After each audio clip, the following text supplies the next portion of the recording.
morning, good evening, good afternoon. Live, trance, and prosper. Hi, I'm Professor Brian David Phillips, and welcome to my den. My den. Today, I want to have a quick little talk with you about the Star Trek Induction. If you know my YouTube channel, you already know that I have talked about this before. And I have even posted a mind meld trance session, which is fun. This is more about the Star Trek Induction, or the Vulcan Nerve Pinch as a hypnosis induction. Now, I was asked this recently, and I thought, okay, I'll respond to this. I won't demo because I'm in my den, and also we're in a pandemic, and I'm not going to grab people off the street and say, hey, I'm not infectious, are you? No, this is really quick and easy. The Roddenberry induction, or the Vulcan neck pinch induction, or the Star Trek hypnosis induction, whatever you want to call it. Okay, it works via suggestion.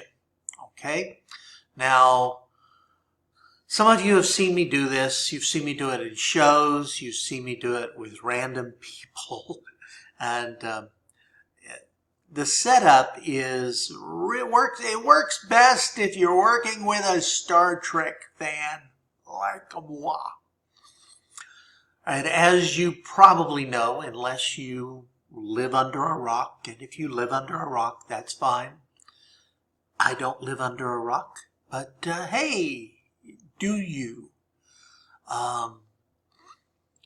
In the Star Trek universe, there is such a thing as the Vulcan Nerve Pinch, all right? And that's where Spock originally, and now any Vulcan who wants to learn it, walks up behind folks or wherever he's standing, and he puts his claw, his hand on their shoulder, and pinches a nerve, and they're knocked out, okay? Now, if you want to do that as a hypnotic induction, you need to set the stage first. Like all hypnosis inductions, set the stage. Create a context for the hypnosis to work. All right? And one way of doing that is talking about Star Trek history. That induction, or that nerve pinch, the Vulcan nerve pinch, some folks don't know this, but that was originally intended for the character of Dr. McCoy, not Spock.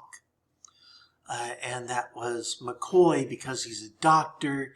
He understands the nervous system and things like that. But for some reason they decided, well, it's kind of hokey. It feels too much like hypnosis. So we'll give it to the Vulcan.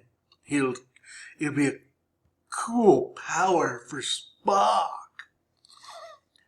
And it was a good decision. It was a cool power for Spock. But there's a neat little thing that scientists have uncovered, and that biologists who, well, they chop up human bodies and look inside a lot. And they discovered there's actually a nerve center. Now, it's not on the shoulder. Okay, so where Spock's placing his hand is a little off, but if he moved it up a little further, and so that you're touching the base of, so from the base of the skull to the back, there's a spot. Let me find it. Okay, 4 fingers down. There's a spot right about here. And if you press that in the right amount of pressure, it does indeed knock a person out. We're not talking about the carotid artery, okay? So we're not cutting off blood flow on the neck. Okay, some people think that's how the nerve pinch works. He's hitting the carotid artery. No, he's not. Carotid artery. And please, I know there are people out there who teach the carotid artery hypnosis induction.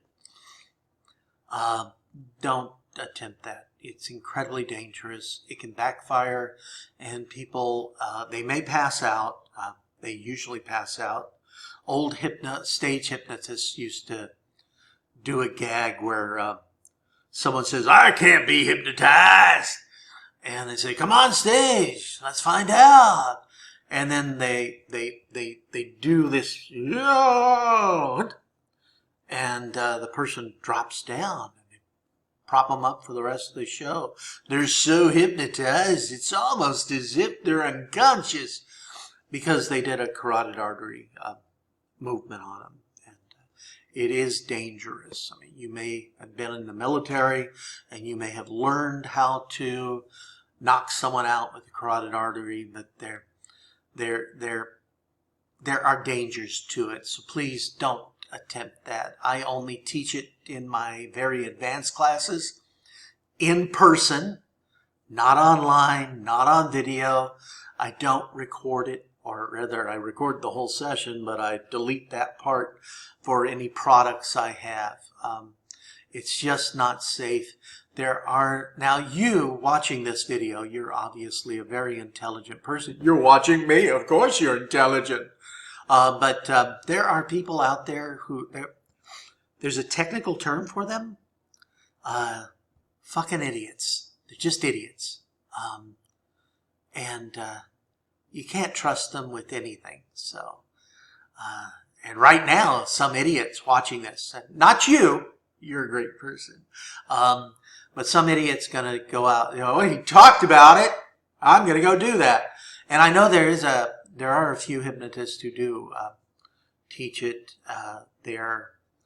I consider it to be unscrupulous. Actually, I'm thinking of one right now who has a video set out where he teaches it and says it's hypnosis, but it's not. It's just knocking people out. And he says, no, you gotta release before they're knocked out.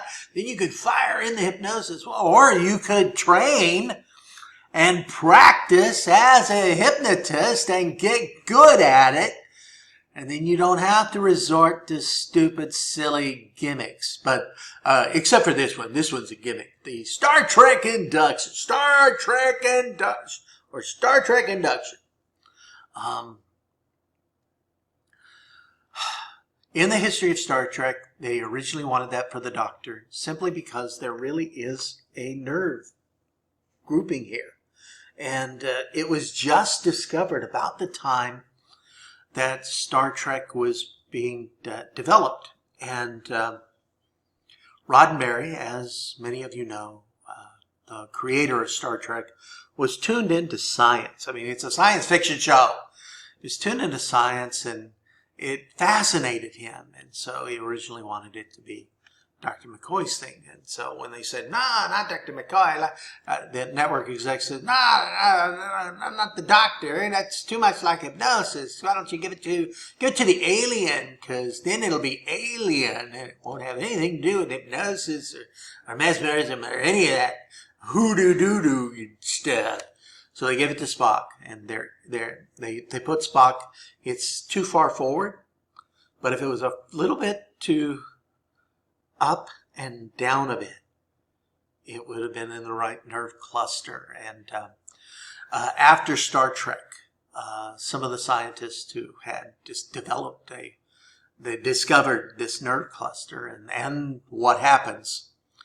They named it the Roddenberry cluster. It's the Roddenberry nerve cluster. It's a real thing. Look it up. And it does work. And so if someone presses there, now there's a thing that when someone who knows what they're doing, they gently but firmly touch that cluster, and you press directly in. You may have to use the tips of your fingers. Press directly in, softly but firmly. You don't pop it, and you don't squeeze it. You press softly and firmly, and they will slip into a hypnotic state, particularly if you begin speaking to them during the session. So as they start flipping, you guide them into it. There is a side effect, and that side effect is that, and this is going to be weird because it was never in the Star Trek program, but it can happen in some contexts. And you may or may not want to tell people this, and that is there's a possibility you might have an orgasm. Obviously in an appropriate context with a consenting adult partner. Okay, so let's be clear about that. And you can demonstrate it. So it's that cluster. Right. So from the base of the skull, two fingers, and then the fifth and sixth spot. It's a gentle, don't do that. It's a gentle press with the fingertips right down there. And go ahead and do it. I don't recommend that you do this to random strangers. You don't just walk up like Spock did to, I am the Praetorian Guard. I'm guarding the prisoner. Oh, a bird. And then you nail him. Spock does all his stuff, but don't do that. Now, why would I say don't do that if it's obviously a thing that's there? Because I've just explained the setup. And that setup is, there's a technical term for it, BS. It is BS what I just told you. But if you tell them this tale and their imaginations are engaged, and trust me, there are people who are fans of Star Trek whose imaginations will be engaged, and the critical factor of their conscious mind goes, bye-bye, bye-bye, hello, bye-bye. They're good to go. And you don't have to give the whole rigmarole. If I'm teaching a workshop on erotic hypnosis, I might mention the thing about the orgasm. I just made that up. And the first time it happened, it was so funny. I mean, it was incredibly serious. It was fun. It was fun. Enjoyed by all. And it's a real response set that people can have. I delight in demonstrating this or in using this in the right appropriate context. There's not a lot of appropriate context for the Star Trek induction, hypnosis induction, obviously, because you're just not going to be around people who are that engaged in Star Trek who it would be appropriate to be hypnotizing, but it can and does work. I was asked about that for some clarification, but essentially it's what we call an expectancy induction. Expectancy hypnosis inductions are where you excite the imagination and they expect it to happen, so it happens. Yay! You bypass the critical factor of the conscious mind and you're good to go. Like most hypnosis inductions, once you've got that critical factor bypassed, you can do your thing. And it can be a lot of fun. And I like Star Trek. Some of you like Star Trek. The person who asked me the question, like Star Trek. And so it can be a lot of fun. It can be delightful.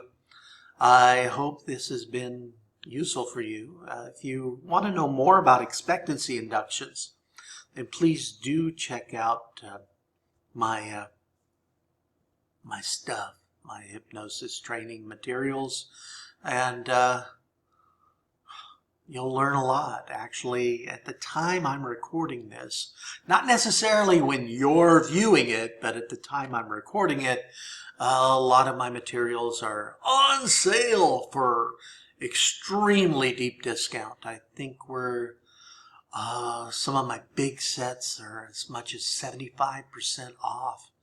And it is solid, good training. You can start, if you get the big set, you can start from scratch. You start from nothing. I don't know what that is. What is that? I don't know.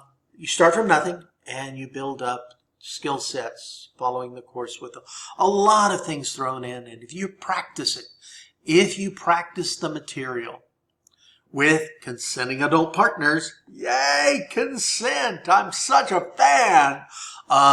Your skill sets will indeed increase. You practice, you GG, you get good. Practice a lot, you get better. Okay. Practice a whole lot, you eventually become a master. So yay you. So check that out. You can go to my webpage, you can check that stuff out. But a lot of interesting things happening there. So for now though, this is just me saying, hey, I thought I'd talk to you. I miss you. I do. I miss you. I miss you so much. The last couple of years we've had no live trainings. We've done online seminars and a couple webinars, but no live in-person trainings. Even though I live in a country where the response to the virus has been very top-notch.